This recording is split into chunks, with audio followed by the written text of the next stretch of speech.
আমরা প্রত্যাশা করেছিলাম সরকারি অফিসগুলো ঘুষ এবং দুর্নীতি মুক্ত হবে। অত্যন্ত পরিতাপের বিষয়, সরকারি অফিসগুলো এখনো পর্যন্ত ঘুষ এবং দুর্নীতি থেকে মুক্ত হতে পারেনি। আমরা প্রত্যাশা করেছিলাম এই সরকার গঠন করার পরেই বিদ্যুতের সমস্যার সমাধান হবে। দুঃখজনক বিষয়, সরকার গঠনের পরে আমরা দেখলাম জ্বালানি সংকটকে পুঁজি করে জ্বালানির দাম বৃদ্ধি করে দ্রব্যমূল্যের দামও এরই সাথে বৃদ্ধি করে দেওয়া হয়েছে। ইরান এবং ইসরায়েলের যুদ্ধকে পুঁজি করে আমাদের দেশের তেলের দাম বৃদ্ধি করে কিছু বর্জুয়া কিছু ব্যবসায়ীকে সুবিধাভোগী করা হয়েছে। এই সরকার গঠন করার পরে আমরা দেখতে পাচ্ছি বাড়ি বাড়ি বিদ্যুৎ মাঝে মাঝে আসে। সরকার এই জনগণকে লোডশেডিং উপহার দিয়েছে। সরকার গঠন করার পরে জনগণের হাতে হারিকেন এবং মোমবাতি ধরিয়ে দিয়েছে। আমরা প্রত্যাশা করেছিলাম এই সরকার আসলে আমাদের যে পররাষ্ট্রনীতি এবং সীমান্তের মধ্যে যেই ভারতীয় আগ্রাসনের যে অপনীতি রয়েছে সেটির বিরুদ্ধে জাতীয়ভাবে সুস্পষ্ট এবং সুদৃঢ় নীতিমালা স্পষ্ট করা হবে। অত্যন্ত পরিতাপের বিষয়, এইখানেও সরকারের স্বরাষ্ট্র মন্ত্রণালয়ের কাছ থেকে আমরা নত জানু নীতিরই আমরা পুনরাবৃত্তি দেখতে পেয়েছি। আমরা দেখতে পেয়েছি আওয়ামী লীগ সরকারের পররাষ্ট্রমন্ত্রী যে ভাষায় কথা বলতেন ঠিক একই ভাষায় এই সরকারের স্বরাষ্ট্রমন্ত্রী বর্ডার কিলিংকে বৈধতা দিয়েছে। তবে বর্ডারে আমাদের বিজেপির ভাইরা যেই দৃঢ়তার সাথে তারা তাদের দায়িত্ব পালন করেছে সেটির জন্য আমরা এনসিপির পক্ষ থেকে বিজেপির ভাইদেরকে আমরা কৃতজ্ঞতা জানাই। বিজেপির ভাইয়েরা অত্যন্ত দৃঢ়তার সাথে ভারতের পুশিন কার্যক্রমকে তারা ঠেকাতে তাদের জায়গা থেকে তারা দায়িত্বশীলতার পরিচয় দিয়েছে। সেই জায়গা থেকে বর্ডার গার্ড বাংলাদেশকে এনসিপির পক্ষ থেকে আমরা আন্তরিক কৃতজ্ঞতা এবং তাদের পেশাদারী দায়িত্বকে আমরা সশ্রদ্ধে আমরা স্মরণ করছি। প্রিয় চিতলমারীবাসী, আমরা অতীতের সরকারগুলোকে দেখেছি 2014 সালে আওয়ামী লীগ সরকার কোন নির্বাচন করে নাই। 151টা আসনে বিনা ভোটে হচ্ছে তার পছন্দের প্রার্থীকে জয়ী করে দেওয়া হয়েছিল। 2018 সালে মিডনাইট ইলেকশনের সাক্ষী হয়েছিল সারা বাংলাদেশ।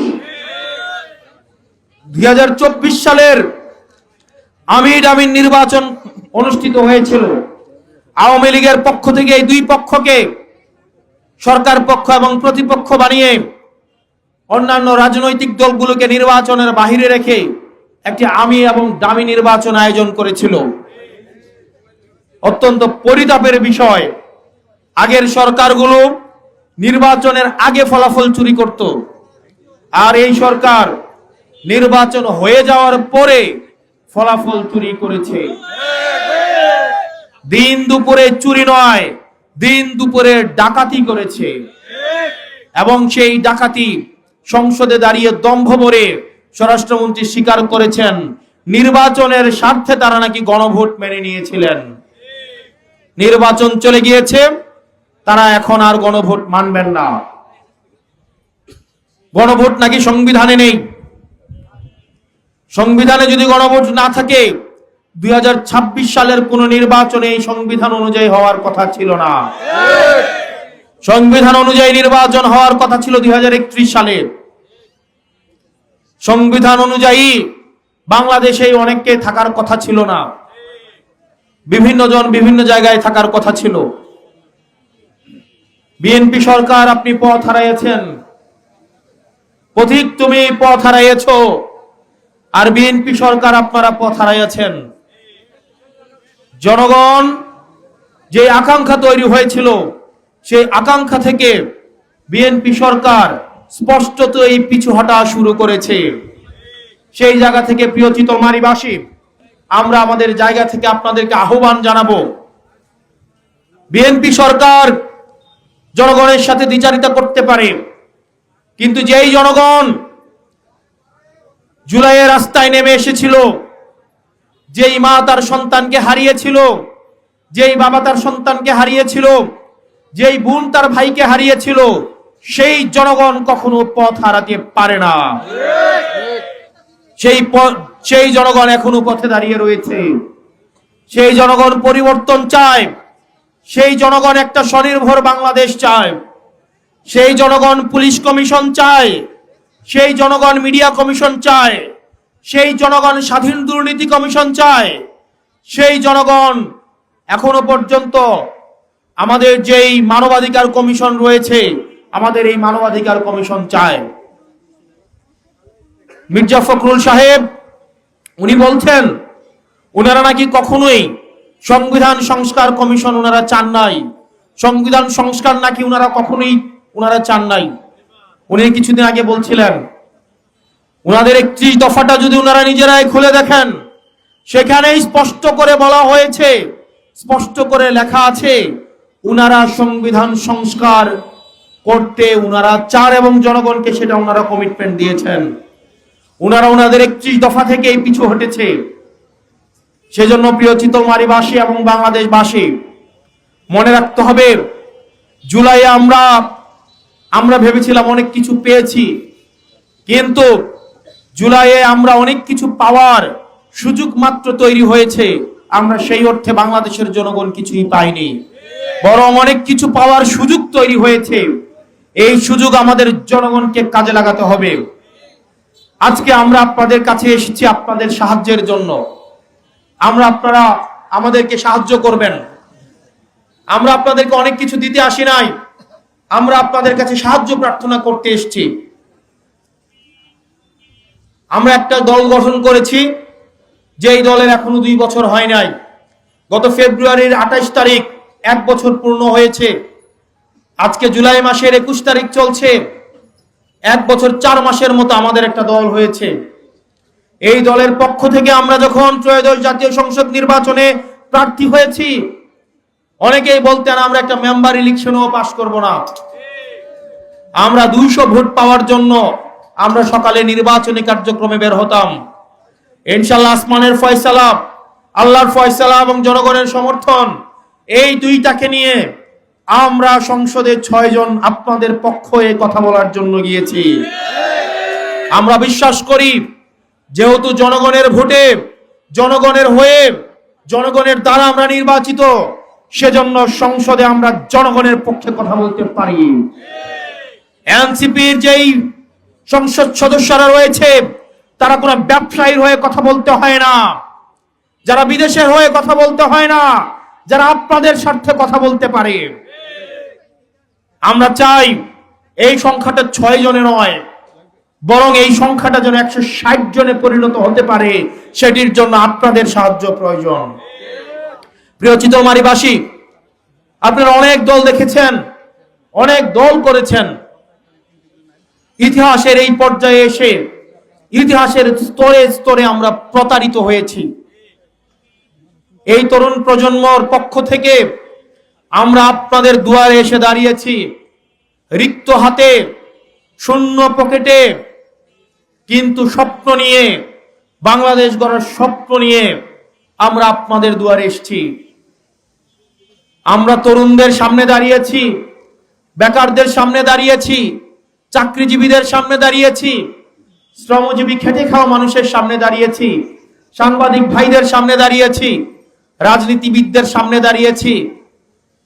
আমরা আপনাদের সামনে এক নতুন বাংলাদেশের স্বপ্ন নিয়ে আপনাদের সামনে দাঁড়িয়েছি। আমরা বিশ্বাস করি আপনারা আমাদেরকে নিরাশ করবেন না। আমরা চাই আমাদের এই সংগঠনের বিস্তার করার জন্য, এই সংগঠন বাংলাদেশের প্রত্যেকটা ঘরে ঘরে, প্রত্যেকটা গ্রামে, প্রত্যেকটা ওয়ার্ডে, প্রত্যেকটা ইউনিয়নে এবং উপজেলায় পৌঁছে দিতে আপনাদের নিরঙ্কুশ সমর্থন আমাদের প্রয়োজন। আজকে আপনারা এইখান থেকে যারা ফিরে যাবেন, প্রত্যেকটা গ্রামে অন্তত একটা মানুষ আমাদের এনসিপির বার্তাটা আপনারা পৌঁছে দিবেন, ভবিষ্যতের কাছে পৌঁছে দিবেন, স্কুল কলেজের বাচ্চাদের কাছে পৌঁছে দিবেন। আমার মায়েদের কাছে পৌঁছে দিবেন, নারীদের কাছে পৌঁছে দিবেন যারা ইতিহাসের প্রত্যেকটা স্তরে তারা তাদের অধিকার থেকে বঞ্চিত। যেই নারীদের সম্মান শুধুমাত্র নির্বাচনের আগে বৃদ্ধি পায়, নির্বাচনের আগে নারীদের দাম বৃদ্ধি পায়, তাদের ঘরে ঘরে গিয়ে পায়ে পায়ে পড়ে তাদের তখন মূল্যায়ন হয়, কিন্তু নির্বাচনের পরে আমাদের নারীদের আর মূল্যায়ন করা হয় না। তাদের সিদ্ধান্ত গ্রহণ প্রক্রিয়ায় তাদেরকে যুক্ত করা হয় না। আমরা ওই নারীদের কাছে আমাদের বার্তা পৌঁছে দিবেন, তাদের সন্তানরা তাদের হয়ে আজকে এই চিতলমারীতে এসেছে, আমরা তাদের অধিকার প্রতিষ্ঠিত করতে চাই। যে রিকশাওয়ালা ভাই রিকশা থামিয়ে আমাদেরকে শুনছেন, আমরা আপনাদেরকে কথা দিতে চাই, আমরা কোনো ব্যবসায়ীদের স্বার্থে আমরা কথা বলবো না। আমরা আপনার অধিকারের জন্য আমরা কথা বলবো, আমরা আপনার অধিকারের জন্য লড়াই করব এবং আমরা আপনার অধিকার প্রতিষ্ঠিত করব। পুলিশ ভাইরা যারা দূর থেকে আমাদেরকে শুনছেন, আমাদের নিরাপত্তা দিচ্ছেন, আমরা আপনাদেরকে অঙ্গীকার দিচ্ছি, অঙ্গীকার করে যাচ্ছি, আমরা আপনাদেরকে দলদাস এবং সেবাদাসে পরিণত করব না। আমরা আপনাদের পেশাগত অধিকার নিশ্চিত করব। আমরা স্বাধীন পুলিশ কমিশন যেটির প্রতিশ্রুতি আমরা আপনাদেরকে দিয়েছি, আমরা সেটি নিশ্চিত করব। আমরা আপনাদেরকে কোনো দলে পরিণত করতে চাই না। এই পুলিশ ভাইয়েরা বিএনপির নয়, এই পুলিশ ভাইয়েরা জামাতের নয়, এই পুলিশ ভাইয়েরা এনসিপির নয়, এই পুলিশ ভাইয়েরা বাংলাদেশের জনগণ, বাংলাদেশের জনগণের স্বাধীনতা এবং সার্বভৌমত্বের অতন্দ্র প্রহরী।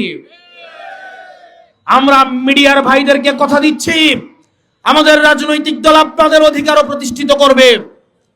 আপনারা, আমরা জানি আপনাদেরকে দিয়ে, আপনাদেরকে ওয়েপনাইজ করে মিডিয়া মাফিয়া তাদের স্বার্থ সংরক্ষণ করে, আমরা এই মিডিয়া মাফিয়াদের থেকে আপনাদের অধিকার আদায় করব। এই মিডিয়ার ভাইরা যারা রয়েছে তাদেরকে 3000 5000 টাকা বেতন দেওয়া হয়, তাদের অধিকার বঞ্চিত করা হয়, তাদের শোষণ নিষ্পেষণ করা হয়, কিন্তু এই মিডিয়ার নিরলস সাংবাদিকরা একটা কথা বলতে পারে না, কারণ তাদের চাকরিচ্যুত করা হয়।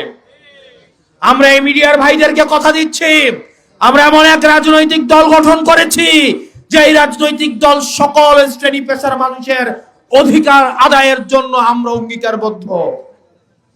সেজন্য আমরা আপনাদের সাহায্য কামনা করি। আপনারা আমাদেরকে সাহায্য করবেন তো? আপনারা আমাদেরকে সাহায্য করবেন?